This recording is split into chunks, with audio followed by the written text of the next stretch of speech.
بسم اللہ الرحمن الرحیم۔ شروع اللہ کے نام سے جو بڑا مہربان نہایت رحم والا ہے۔ تعلیمات قرآن و اہل بیت کی تبلیغ و ترویج کے لیے ابو ابراہیم آغا علی روحانی کا ساتھ دیں۔ ہمارا یوٹیوب چینل خود بھی سبسکرائب کریں اور اپنے احباب کو بھی دعوت۔ اعوذ باللہ من الشیطان الرجیم، بسم اللہ الرحمن الرحیم، الحمد للہ والصلاۃ والسلام علی اہلہا، اللہم صلی علی محمد وآل محمد وعجل فرجہم۔ محترم ناظرین و سامعین، السلام علیکم ورحمۃ اللہ وبرکاتہ۔ آج کی نئی ویڈیو کے ساتھ حاضر خدمت ہیں، میں ہوں علی روحانی اور آپ دیکھ رہے ہیں ہمارا آفیشیل یوٹیوب چینل۔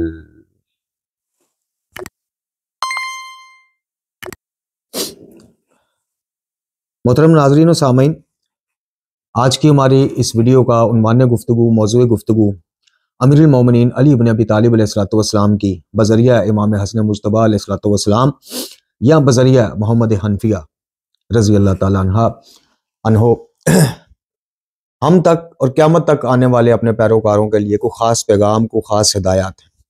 جی ہاں، میرا مقصد یا میرا جو مطلب ہے وہ یہ ہے کہ جو مکتوب نمبر 31 نہج البلاغہ کا وصیت نامہ امیر المومنین علی بن ابی طالب علیہ الصلوۃ والسلام، جو کہ تفصیلی ایک وصیت نامہ ہے، اور یہ سفین سے واپسی کے موقع پر ایک مقام پر آپ نے لکھوایا تھا، باقاعدہ لکھوایا تھا اپنے سامنے، اور ایک وصیت نامہ مختصراً ہے جو آپ نے شہادت سے کچھ لمحات پہلے حسنین کریمین علیہ السلام کو بتایا تھا، لکھوایا تھا۔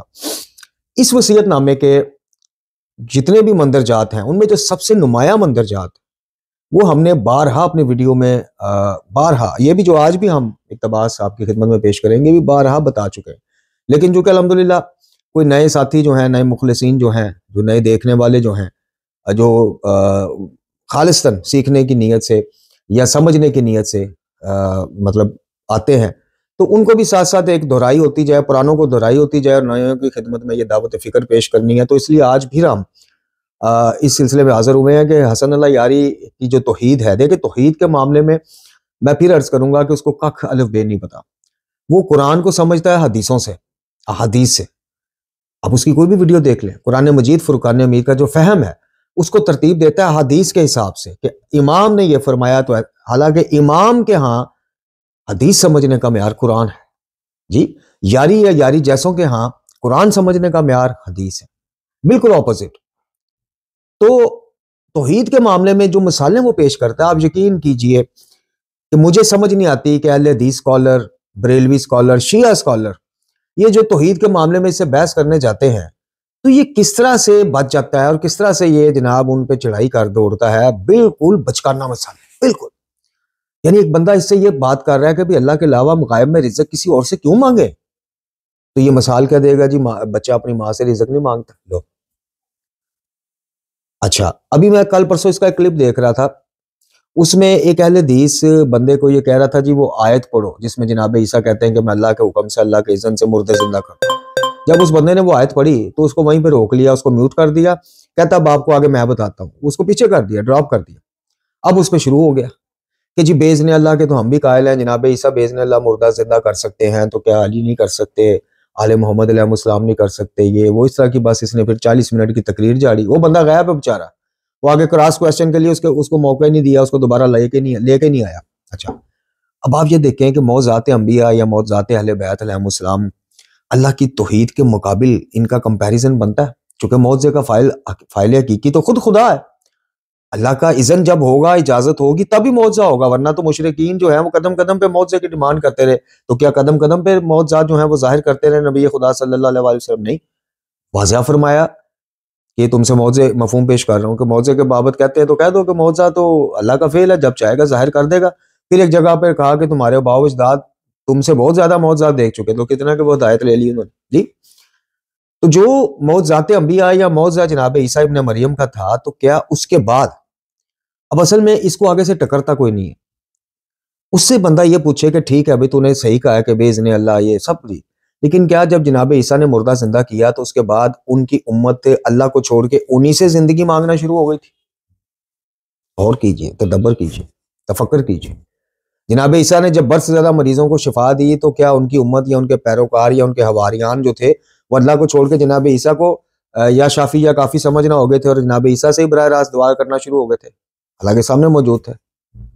نہیں، اس کا اس چیز سے کمپیریزن بنتا ہی نہیں، بلکہ اس سے تو اللہ کی وحدانیت اور اللہ کے وجود کا جو ہے ایک دلیل ملتی ہے معجزے کے ذریعے، نہ کہ یہ کہ جب کوئی نبی معجزہ دکھا دے یا ولی کوئی کرامت دکھا دے تو جناب نہ کہ یہ کہ اللہ کے مقابل اس کو لا کھڑا کہیں گے اس سے مانگ لیا اللہ سے مانگ لیا، ایک ہی بات ہے، نہیں، وہ تو اللہ رب العزت کے وجود کی، اس کی طاقتوں کے اختیار کی دلیل ہے معجزہ۔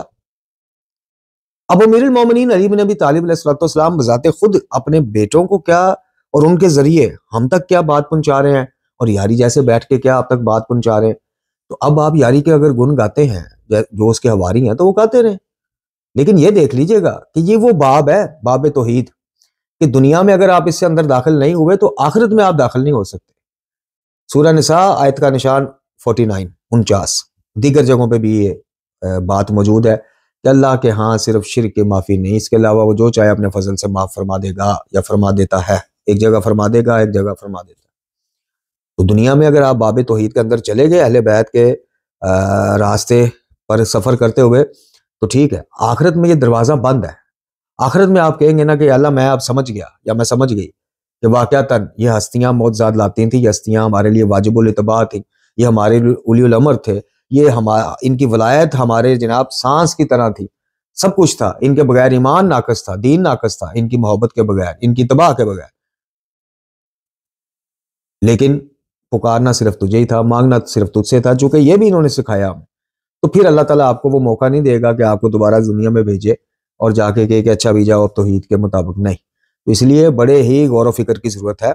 آج میں جو سبق آپ کی خدمت میں چند سطور کا پیش کرنے جا رہا ہوں، یہ سطور میں نے عرض کی کہ میں بارہا آپ کی خدمت میں پیش کر چکا ہوں، بارہا، لیکن ظاہر ہے کہ ایک تو سبق کی دہرائی کرواتے رہنا، ہمیں ریمائنڈر دیتے رہنا ہے، اور دوسرا نئے جڑنے والوں کو بھی ایک پیغام عمل تو دینا ہے، دعوت فکر تو دینی ہے۔ تو آج اسی مکتوب نمبر 31 وصیت نامہ امیر المومنین علی بن ابی طالب علیہ السلام سے، پورا وصیت نامہ بڑا جامع ہے لیکن ہم چند سطور آپ کی خدمت میں پیش کر رہے ہیں، اور مفتی جعفر صاحب کا یہ ترجمہ شدہ ہے، یہ آپ کی سکرین پر بھی اس کا وہ آ جائے گا۔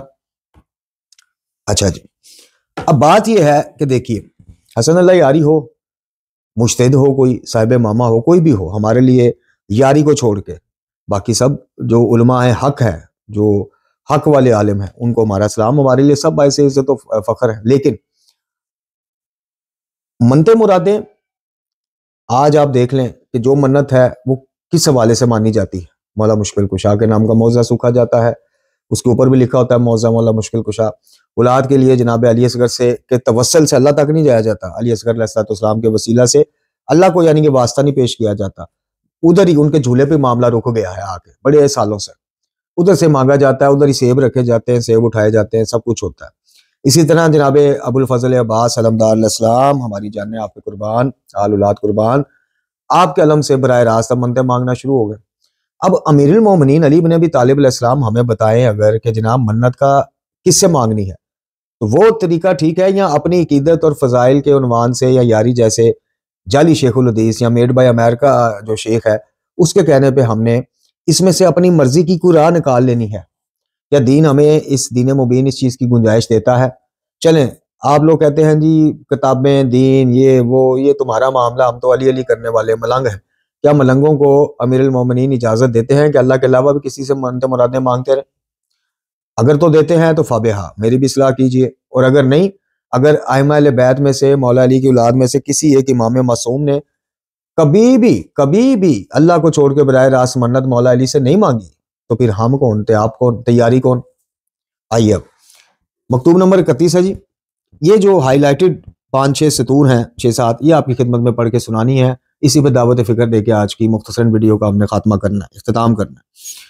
کہتے ہیں کہ جب بھی اسے پکارو، یہ مولا علی علیہ السلام یا محمد حنفیہ سے، کیونکہ ایک روایت کے مطابق یہ محمد حنفیہ کو لکھوائی گئی ہے، اور ایک روایت کے مطابق امام حسن مجتبیٰ علیہ السلام کو، بلکہ امام حسن مجتبیٰ علیہ السلام کا نام جو ہے سید رضی نے سب سے پہلے جو ہے کہ یہ ان کے نام ان کو لکھوائی گئی۔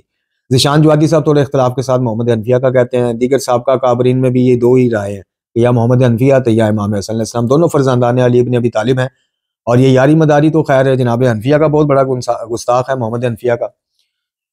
تو فرماتے ہیں کہ جب بھی اسے پکارو وہ تمہاری سنتا ہے، اے فرزند، اے بیٹے، جب بھی تم اللہ کو پکارو گے وہ تمہاری سنتا ہے، اور جب بھی راز و نیاز کرتے ہوئے اس سے کچھ کہو گے وہ جان لیتا ہے، جب بھی اسے کچھ کہو وہ جان لیتا ہے۔ تم اسی سے، اچھا یہاں پہ بی کا لفظ نہیں ہے، اسی سے بھی نہیں ہے، اسی سے ہی ہے کہ صرف اللہ، جہاں یہ معاملہ آ جاتا ہے نا وہاں باقی چیزیں مائنس آٹومیٹک ہو جاتی ہیں، کہ جب ہمارا کوئی رہبر، امام، کو ہادی ہمیں یہ کہتا ہے نا کہ اسی سے تو وہ اسی سے تک معاملہ رہتا ہے، پھر ہم ولایت تکوینی کا ٹوچ لگا کے، وسیلے کا ٹوچ لگا کے پھر ہم راستہ نہیں نکال سکتے، جو پابند ہم نے، چونکہ ہم پابند ہیں، ہم آل محمد سے آگے بڑھنے کی سوچ بھی نہیں سکتے۔ تو آپ فرماتے ہیں کہ راز و نیاز بھی اسی سے کرتے رہو، جو کچھ کہو وہ جان لیتا ہے، تم اسی سے مرادیں مانگتے رہو، تم اسی سے مرادیں مانگتے رہو، اسی کے سامنے دل کے بھید کھولتے ہو، اسی سے اپنے دکھ درد کا رونا بھی روتے ہو۔ اور آگے آپ سن لیجئے، اب ناد علی مظہر العجائب کو بھی ذہن میں رکھیے کہ شدائد غم دور کرنے کے لیے ہمیں یہ پڑھنا ہے، یا جن سے یہ ناد علی منسوب ہے یعنی خود امیر المومنین علی علیہ السلام، ان کی بات پہ عمل کرنا ہے جو ثابت شدہ ہے۔ وہ ثابت شدہ کوئی نہیں، اس کی کوئی سند نہیں، وہ کسی کتب اربعہ سمیت کسی حدیث کی معتبر کتاب میں وہ ہے ہی نہیں۔ یہ الحمدللہ اس کے میں مصادر نہج البلاغہ کا بھی علاوہ بھی بتا دیتا ہوں آپ کو، ابھی کے ابھی بتا دیتا ہوں کہ یہ خطبہ اور کہاں یہ مکتوب کہاں پہ۔ تو کیا فرماتے ہیں کہ اسی کے سامنے دل کے بھید کھولتے ہو، اسی سے اپنے دکھ درد کا رونا روتے ہو، اسی سے، اس سے بھی نہیں، اسی سے، اور مصیبتوں سے نکالنے کی التجا اسی سے کرتے ہو، یعنی اللہ سے۔ کلو ہم و غم، جی اب وہ ذہن میں رکھیے، اور مولا علی کا فرمانے علی شان ذہن میں رکھیے کہ تم اسی سے التجا کرتے ہو مصیبتوں سے نکالنے کی، دکھ درد کا رونا بھی اسی سے روتے ہو، غموں سے نکلنے کی دعا اور استدعا بھی اسی سے۔ تو پھر پیچھے رہ کیا گیا؟ اچھا جی، اور اپنے تمام کاموں میں مدد مانگتے ہو، کس سے؟ اس سے۔ امام یا ریمائنڈر دے رہے ہیں اپنے بیٹے کو، فرزند کو، امام معصوم کو، جناب حسن مجتبیٰ علیہ السلام کو، کیا ریمائنڈر دے رہے ہیں کہ بیٹا اپنے کاموں میں کس سے مدد مانگتے ہو؟ نعرہ یا علی مدد لگاتے ہو، مجھ سے مانگتے ہو تو میرے بعد بھی مانگتے رہنا۔ دیکھیں میری بات سنیں، یہ معاملہ عقیدے کا ہے، اس عقیدے کا ہے کہ جس کے بغیر گزارا کوئی نہیں، جس نے معاف نہیں ہونا باقیوں نے معاف ہو جانا۔ تو کیوں نہیں مولا علی کم از کم اپنے بچوں کو کھل کے بتا جاتے کہ تم، چلے میں الٹا کر کے پڑھ دیتا ہوں ذرا سمجھانے کے لیے، کہ تم مجھ سے میرے سامنے مصیبتیں بتاتے ہو، مجھ سے دعائیں کرتے ہو، مجھ سے مرادیں مانگتے ہو، میرے سامنے دکھوں کا رونا روتے ہو، مصیبتوں سے نکلنے کی التجا بھی ناد علی پڑھ کے مجھ سے کرتے ہو، اور اپنے تمام امور میں مدد بھی مجھ سے مانگتے ہو۔ تو اس لیے اگر میں دنیا سے چلا بھی گیا تو بھی مجھ سے مانگتے رہنا، ایک ہی بات ہے، مجھ سے مانگ لیا، اللہ سے مانگ لیا۔ اگر یہ الفاظ ہوتے تو پھر تو پیچھے بات ہی کوئی نہیں۔ اگر یہ الفاظ نہیں ہے تو آپ اور مجھے کس نے حق دیا ہے؟ کہ الفاظ تو یہ نہیں ہے، لیکن ہم کہیں کہ جناب نہیں، یہ بھی ہو سکتا ہے، یہ بھی ہے، یہ بھی الفاظ بنتے ہیں، جائز ہے۔ اب آپ کو کھل کے میں نے سمجھا دیا۔ تو کہتے ہیں مصیبتوں سے نکالنے کی التجا کرتے ہو، اپنے کاموں میں مدد مانگتے ہو، اور اس کی رحمت کے خزانوں سے وہ چیزیں طلب کرتے ہو۔ بڑی الارمنگ لائن آ رہی ہے نئے سننے والوں، جنہوں نے پہلے نہ پڑھا نہ سنا ہے اس وصیت کو، بڑی الارمنگ یہ لائن ہے۔ اس کو اگر آپ نے پلے باندھ لیا مولا علی کی ہدایت کو، تو یاری جیسے 100 مداری بھی مل کے آپ کا عقیدہ توحید خراب نہیں کر سکتے۔ خلفاء کے اوپر بات کرنا، امامت، یہ سب بات کی باتیں ہیں۔ جس کی توحید ہی نہیں ٹھیک، اس کا تو اسلام ہی نہیں ٹھیک، وہ شیعہ ہو یا سنی ہو۔ اس سے قیامت والے دن اللہ نے، جو توحید کے پرچے میں فیل ہو گیا، تو اللہ نے قیامت والے دن اس سے یہ پوچھنا ہے کہ پہلا خلیفہ کنوں ماننا ہے؟ مولا علی نو ماننا ہے کہ جناب ابو بکر نو ماننا ہے؟ نہیں، واری نہیں آنی اس گل دی، اس بات کی واری نہیں آنی اللہ کے حکم سے۔ جو میں پھر عرض کر دیتا ہوں، پھر دوہرا دیتا ہوں نوجوانوں، کہ قیامت والے دن توحید کے پرچے میں خدا نخواستہ جو بندہ فیل ہو گیا، وہ اس تک جانے ہی نہیں اس نے کہ تو جناب نبی خدا تو بعد امام برحق کنوں مننا سا، یہ بات آنی نہیں ہے، موقع ہی نہیں آنا۔ یہ تو وہ تیاری کرے کہ جس کے توحید کے معاملات پہلے ٹھیک ہیں، جسے پتا یہ معاملہ، یہ سوال جو دیکھے نا، کون بنے گا کروڑ پتی کو بندہ کھیلتا ہے، 10 سوال پوچھتا ہے، وہ کہتا ہے جی اگر پہلا جواب درست دیا تو آگے چلیں گے، ورنہ آپ یہاں سے واپس جائیں۔ وہ پہلے سوال میں فیل ہو جائے تو باقی 7ویں 8ویں 9ویں نمبر والا سوال اس سے جب پوچھا ہی نہیں جانا تو اس کے اوپر بحث مباحثے کا فائدہ۔ تو خلیفہ برحق کون تھا کون نہیں، یہ سب کچھ ٹھیک ہے، بالکل ہے، ہمارے نزدیک جناب مولا کائنات وسیع برحق تھے، مصطفیٰ پاک صلی اللہ علیہ وسلم خاتم الانبیاء کے، لیکن قیامت میں اس سوال تک پہنچو گے تو پھر ہی جواب دے کے پاس ہو گے نا، اور پہلے پرچے میں فیل ہو گئے۔ اللہ بھی دیتا تھا کہ اللہ ہی دیتا تھا، آپ نے کہنا اللہ بھی دیتا تھا، یہ بھی دیتے تھے، گل ختم گل، کہانی ختم۔ آپ کو کس نے پوچھنا ہے کہ فدق ہوا تھا کہ نہیں، دروازہ گرا تھا کہ نہیں، آپ کے کمر کے نشان زنجیروں کے کس نے دیکھنے؟ نہ، بس بات ختم. ہاں بھائی، اللہ ہی دینے والا تھا یا اللہ بھی دینے والا تھا؟ آپ کی ٹریننگ ہوئی یا اللہ بھی دینے والا تھا؟ بس گل ختم. That's all. اوکے جی، بہت شکریہ، تھینک یو ویری مچ. جائیں آپ، دروغہ جہنم آپ کا منتظر ہے. اور بات کو سمجھو. تو فرماتے ہیں، یہ جو میں کہہ رہا تھا بڑی الارمنگ لائن آ رہی ہے، سنیں. کہتے ہیں کہ اس کی رحمت کے خزانوں سے وہ چیزیں طلب کرتے ہو جن کے دینے پر، ہائے ہائے، یہ ہے الارمنگ، یہ ڈیڈ لائن، جن کے دینے پر اور کوئی قدرت ہی نہیں رکھتا. یہ اب مولا علی نے خود فرما دیا. اب آپ کو نہیں مولا علی، آپ کو پتہ ہی نہیں، آپ بھی قدرت رکھتے ہیں. سمجھاؤ، مولا نو پڑھاؤ، باب العلم نو پڑھاؤ، یاری کو کہو. چونکہ تم لوگ جو یاری کے جرسوموں کی بات کر رہا ہوں، کہ تم لوگ تو یاری کو مولا علی سے بڑا بہادر بھی مانتے ہو اور مولا علی سے بڑا عالم بھی مانتے ہو. میرے پاس ثبوت ہے. چونکہ تمہیں مولا علی کی بات کا یقین کوئی نہیں. مولا علی اپنے بیٹے کو کہہ رہے ہیں کہ اس کی رحمت سے وہ چیزیں طلب کرتے رہو جن کے دینے پر اور کوئی قدرت رکھتا ہی نہیں، قدرت ہی نہیں رکھتا. اب وہ چیزیں ہیں کیا؟ اس میں یاری شک نہ پیدا کریں. مولا نے خود ہی وہ چیزیں بھی بتا دی. کیا ہے؟ کہ جیسے عمروں میں درازی، ہائے ہائے ہائے، عمروں میں درازی یعنی عمر بڑھانے کی دعا، جسمانی صحت اور توانائی یعنی شفا، اور اوپر کیا مولا کہہ رہے ہیں کہ اس سے وہ چیزیں طلب کرتے رہو جن کے دینے پر اور کوئی قدرت رکھتا ہی نہیں. پہلی چیز عمروں میں درازی، جسمانی صحت اور توانائی، اور رزق میں وسعت. یہ بھی کوئی اور وسعت دینے پہ قادر ہی کوئی نہیں. اب یہاں تو مولا علی کو پڑھاؤ، جا کے نجف جاؤ اور قبر مطہر کے سامنے کھڑے ہو کے ان کو بتاؤ کہ مولا علی، اے امیر المومنین، معذرت کے ساتھ، بہت معافی کے ساتھ، آپ کو پتہ ہی نہیں تھا کہ آپ کے پاس اختیار کون کون سا تھا. آئیں، تونسوی کی زبانی آپ کو بتاتے ہیں کہ غضنفر تونسوی آپ کو اس کی کیسٹ چلاتے ہیں، آپ کو پتہ چلے مولا علی کہ آپ کے پاس اختیار کیا کیا تھا. معذرت کے ساتھ مولا علی، آپ کو پتہ ہی نہیں کہ یہ چیزیں آپ بھی دینے پہ قادر رکھتے تھے. آئیں، ناصر عباس ملتانی کی آپ کو کیسٹیں سناتے ہیں، آپ کو حافظ تصدق سناتے ہیں، آپ کو شوکت رضا شوکت کے شرکی اشعار سناتے ہیں، یا پھر امریکہ میں بیٹھے اس فتنے کی گفتگو سناتے ہیں تاکہ آپ کو پتہ چلے معاذ اللہ ثم معاذ اللہ کہ جناب آپ بھی ان چیزوں کے دینے پہ قدرت رکھتے تھے. یہ 6 سے 7 سطریں ہیں، لیکن یہ سطریں سن کے بھی اگر کسی غیرت مند کا، کسی مولا علی کے سچے عاشق محب کا عقیدہ تو ہی ٹھیک نہیں ہوتا، اور وہ بھی اور ہی کے چکر سے نکلتا ہی نہیں. وہ کہتا ہے نہیں، مولا بھی دیتے ہیں، اللہ بھی دیتا ہے، اللہ ان کو دیتا ہی ہمیں دیتے ہیں. اور مولا علی کہ نہ بیٹا حسن، یہ دینے پہ صرف قدرت ہی وہ رکھتا ہے، ہمارے واسطے سے مانگ لو. یعنی بات کر رہا ہوں، اس میں تو واسطے کا بھی ذکر نہیں، بلکہ اس وصیت نامہ کے آغاز میں مولا نے اس کا بھی رد کر دیا کہ اس نے دربان کھڑے نہیں کیے کہ جن سے پہلے اجازت لو گے، اجازت ملے گی تو ادھر جاؤ گے. نہ ہی اس نے تمہیں مجبور کیا ہے. یہ مولا علی کے الفاظ ہیں اسی وصیت میں، شروع میں پہلے صفحے میں، کہ نہ ہی اس نے تمہیں مجبور کیا ہے کہ اس کے ہاتھ سفارشی لے کے جاؤ گے تو ہی تمہاری بات سنے گا. یہ رد خود مولا نے کر دیا. آجائیں جی، اب یہ مکتوب نمبر 31 جو ہے، یہ نہج البلاغہ کے علاوہ کن کن جگہوں پہ آپ کو مل جائے گا. اور اس کے مقابل مجھے یاری کا کوئی جرسومہ اب نادی علی کے مصادر بتائے گا. اور یار اتنا تو کرو کومنٹس میں آ کے ادھر آ جائیں، جالی کے پاس آ جائیں، جالی بیٹھا ہوا ہے، جالی سے مناجلہ کر لیں، اور کوئی تھوڑی غیرت مانی دا مظاہرہ کرو. یہ مصادر میں دس رہا، تسی بھی کوئی نادی علی دے مصادر تے دسو منو. بحر الانوار میں لکھ دیا، بحر الانوار آدھی سے زیادہ ضعیف روایتوں پر مشتمل. جناب آیت اللہ حسن محسنی نے اس پہ کام کیا معتبر بحر الانوار کے نام سے، انہوں نے کتاب وہ کی، ابھی اس کا ترجمہ نہیں ہوا. تو کیا کیا جائے پھر؟ کتب اربعہ کی کسی کتاب یا کتب اربعہ لکھنے والے جیسے جناب کلینی ہیں، انہوں نے چلے کتب اربعہ میں نہیں تو کہیں باہر ہی کسی ذکر کیا ہو اس کا، نادی علی کے اسناد کا نہیں، اس کا جناب کلینی نے بھی ذکر کیا ہے. ہاں جی، اس مکتوب کا، وصیت نامہ کا کلینی صاحب نے بھی ایک اپنی کتاب میں، آ جائیں سن لیں. سب سے پہلے میں نام ہی ان کا لیتا ہوں. یہ مصادر جو ہے جناب رسائل کلینی میں بھی آپ کو جناب مل جائیں گے. جناب کلینی کے جو رسائل ہیں، جو ان کے ارشادات ہیں، تعلیمات یا اس کے اوپر مبنی خطوط ہیں، ان کی ایک کتاب ہے رسائل کلینی کے حوالے سے، اس کا ترجمہ بھی نہیں ہوا، اس میں بھی مل جائیں گے. المواعظہ الحسنہ میں بھی جناب حسن بن عبداللہ نے اس کو نقل کیا. العقد الفرید مشہور کتاب ہے، اس میں سے بڑے خلافت اور امامت کے اور شیخین کے حوالے سے ہم روایتیں لیتے ہیں، اس میں بھی یہ مکتوب نمبر 31 موجود ہے. من لیاض الفقیہ شیخ صدوق علیہ رحمہ کی کتاب، اس میں بھی یہ مل جائے گا. تحفۃ العقول میں بھی مل جائے گا. کتاب الوصایا ابن طوس کی، اس میں بھی مل جائے گا.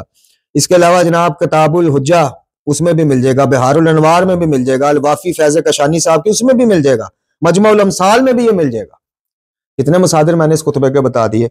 اس سے آدھے تو مجھے کم از کم بتا دو کہ جس میں آپ کو مولا علی نے کہا ہو کہ ایک ہی بات ہے، اللہ بھی دیتا ہے، میں بھی دیتا ہوں، میں اس کے دیے سے دیتا ہوں۔ اور بھائی بے شک اللہ تعالیٰ ان ہستیوں کے ذریعے معجزات بھی ظاہر کرتا ہے، ان ہستیوں کے ذریعے جناب کرم بھی ان کے صدقے فرماتا ہے، لیکن ہم ایک توحید، ہر چیز کا ایک پروٹوکول ہوتا ہے، ہر چیز کا، توحید کا بھی ایک پروٹوکول ہے، ہم وہ پروٹوکول پھلانگ نہیں سکتے۔ اور وہ پروٹوکول یہ ہے کہ عطا کرنا قادر مطلق سمجھنا، دینے والا سمجھنا، اور جس سے مانگا جائے گا وہ صرف اللہ ہوگا۔